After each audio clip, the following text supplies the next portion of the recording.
There are certain people that we tend to naturally respect, and there are those that we feel, well, we have to be motivated or convinced to respect. And the people that we naturally respect are often people who do things, who have experience, who have been to the other side. And the people that try to earn our respect are often people who have not. And the reason I feel like this is important is because a lot of us are looking for people to follow, looking for someone to follow. We're looking for, we might call a pastor or a mentor or a guru or a teacher. And we're struggling to find what we're looking for. In my relationship with God, what I find is that He invites me to places that He already occupies. And those who I respect generally do the same. That's what mentors do. They're in a place that we want to be, and they say, join me. Come over here. And those who occupy spaces that are quite a distance from what we occupy, they often look like madmen to us because they are in a space that to us is so wild and so foreign that we're not even sure how to get there. And we don't know what to think about people who are able to thrive in those spaces. Is this even a human being who can exist and thrive in this wilderness that I fear to go to or even think about? This is something that I really like about John the Baptist. John the Baptist lived and occupied the wilderness. He appeared to be a madman who was calling to others from outside of the accepted normal spaces of society. And he said, join me. He was already standing in that space. He was already in what to us we would perceive as the wilderness. But to him, it was just existence. Jesus did the same thing. They weren't asking for their disciples or followers to trust them blindly. They said, come and verify for yourself. I already exist in this space. This place that you think is wild, but for me is a garden because I occupy. Come out and see for yourself. The first interaction that we read about with Jesus, with one of his apostles, future apostles, they ask where he's staying, and he says, come and see for yourself. When Thomas wasn't sure if this was the resurrected Jesus, he said, put your hand in my side and feel for yourself. When another one of his future apostles was impressed that Jesus knew who he was without knowing him, Jesus said, you're easily impressed. If that's enough to get you to believe, wait till you see the rest. This is not faith as we know it. This is not what we think of as faith. We think of faith as trust, but that's not what's repeatedly demonstrated by men that I respect. Men that I respect don't start off with trust me. They start off with verification. They start off with an invitation that says, join me in a place that I already occupy and is available to you if you want to come over here. The reason it's so hard to find mentors and pastors to spend time with and to learn under and to study under is because most of the people these days are not standing in the wild places and saying, join me. They're standing right next to us and saying, you should go over there. And intuitively, we get the sense that they're not over there. that they haven't gone, that they're afraid to go, but they're standing behind us, pushing us on, saying, you should go see what's over there in the wilderness. And if there's any bears, let me know. Thank you. So they're inspirers. Do you need more inspiration in your life? I doubt it. What you need is a mentor who has been there and is there and has mastered a place, who has gone into what feels to you like a wild place and has subdued that space for his or herself.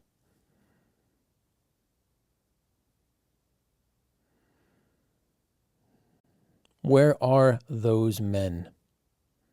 Where are those women? Why are they hard to find? They're hard to find because they don't have their identity and their finances wrapped up in you believing in them. They're living a life already and slowing down enough to bring you on board, to raise you up, to take the time to stop and, in a sense, birth us into that new dimension. To raise us and feed us, helpless babes in that new space. Get us to a place where we are actually self-sustaining in that environment. That takes time away from them conquering even more dimensions. It's hard to find a real mentor because why would they bother? Only if love is their motivation. It's easy to find a pastor. It's very easy to find a pastor because his financial well-being is based on you believing and supporting. And a lot of his identity is wrapped up in the same as being a teacher, being accepted, being validated. That's different. So where are the men who occupy those other dimensions? The men who demonstrate something otherworldly to us that we might want, we might even be afraid to want. Where are those men? Where are the John the Baptists who are willing to take the time to baptize us into a new dimension, into a new aspect of ourselves, who are willing to help raise up those of us who want to move forward, who want to expand as we are called to do? A mentor draws us with gravity. They pull us towards something great. They don't push us. They don't propel us.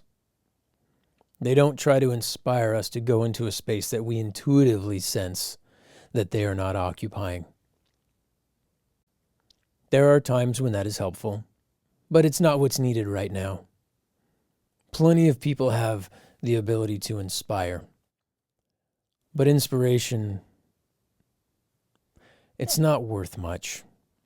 And the proof is that if you're looking for inspiration, how much inspirational content have you absorbed? And how much has it actually changed your life?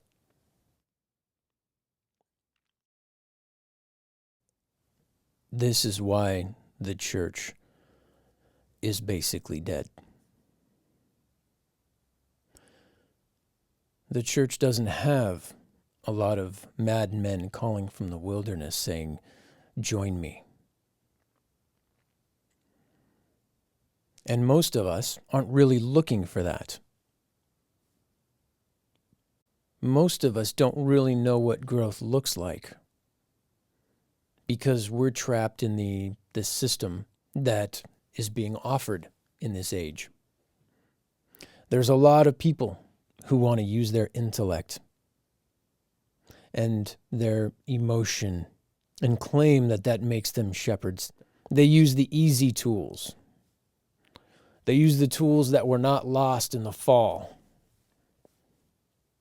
Intellect, emotion, even things like compassion, not that hard to come by. But as men, I don't think it's what we need. I think what we're looking for is warriors. I think we're looking for a lot of different archetypes of men who have been to the other side, who have accomplished, and turn back toward us, give us their attention, allow themselves to be made visible to us, and say, join me.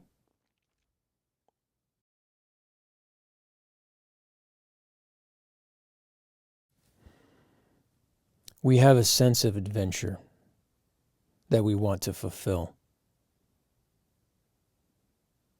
But what happens when that sense of adventure is misapplied? See, we got to a place as a culture, let's just say Western culture, where we pretty much mastered the physical dimension. We figured out how to feed ourselves and everybody in our community. But we still had a sense of adventure and exploration. So unfortunately, instead of turning it toward new dimensions that we were meant to explore and occupy and subdue and drive chaos out of and drive evil out of, after we established ourselves well in this space and became apex predators, we stayed. We just stayed in the physical dimension. And like a 25-year-old man who's in preschool, we had played with all the blocks and we'd explored every corner of our little playground in our room. We had figured out all the games. And yet we still wanted to explore and have an adventure. And because we didn't have the courage or the know-how to move into new dimensions with that motivation, we stayed and applied it to where we were at. But it became toxic because there was nothing to apply it to. So we started dominating other people. We started manipulating. We started trying to figure out how to control, how to rise to the top of the preschool. That's what happens when our sense of adventure and exploration becomes toxic. There are places to go. There are amazing places to go. I'm guessing that most of the dimensions that we're meant to occupy were not. There are places to be born into, to be baptized into, to recognize that we are dead in those places and we need to be born into them. And when we are, we will grow quickly and learn very quickly. There is so much to do and to be and to have. There's so much empowerment and peace and effectiveness and joy waiting for us. But it's not going to come by picking through the landscape that we already occupy and making up little games to keep ourselves thinking that there's still challenges here.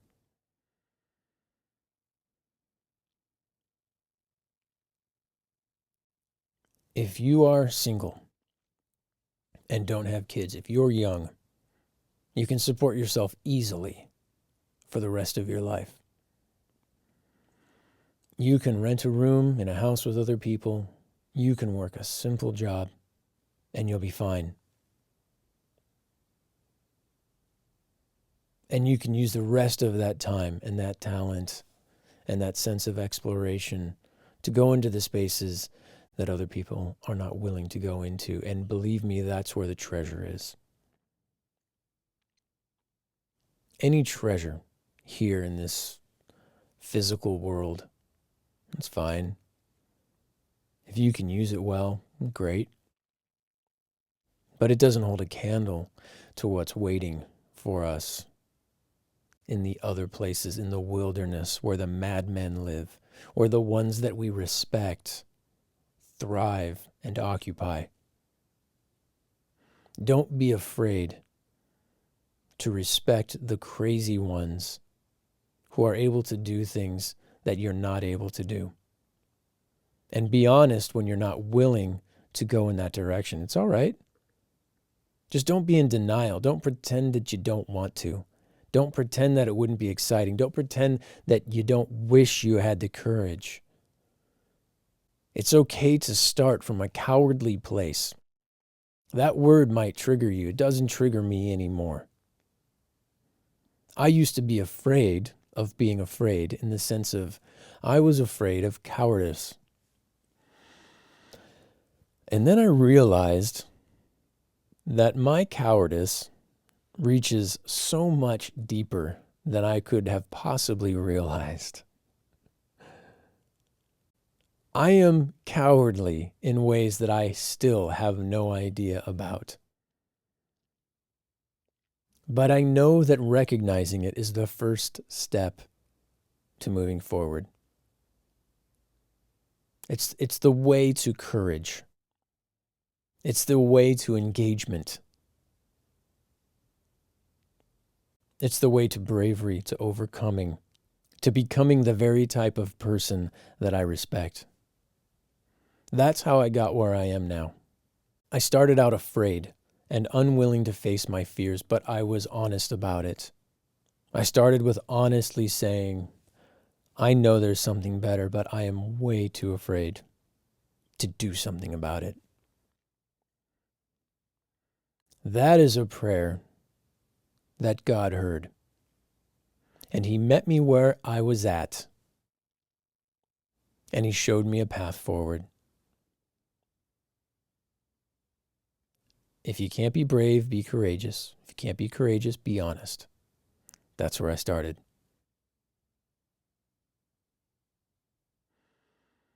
Even if the world is full of weak men who are unwilling to explore the unknown dimensions, to establish themselves and to create gardens in the places that we consider wilderness, even if the world is full of men who are unwilling to dig deep into the ground and awaken the dragons and fight them and risk their lives to slay them,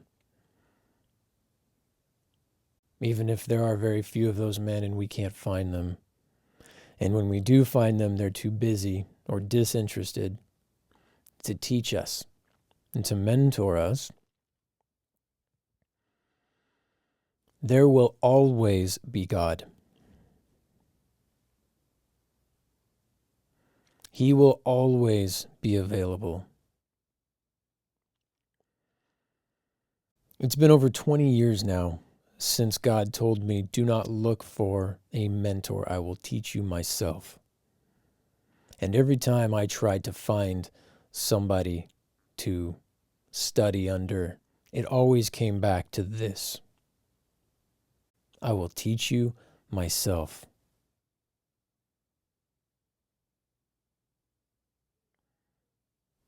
It's good to get it directly from the source. It's pure. It's not filtered through anybody else's ego. Maybe that's the path for you.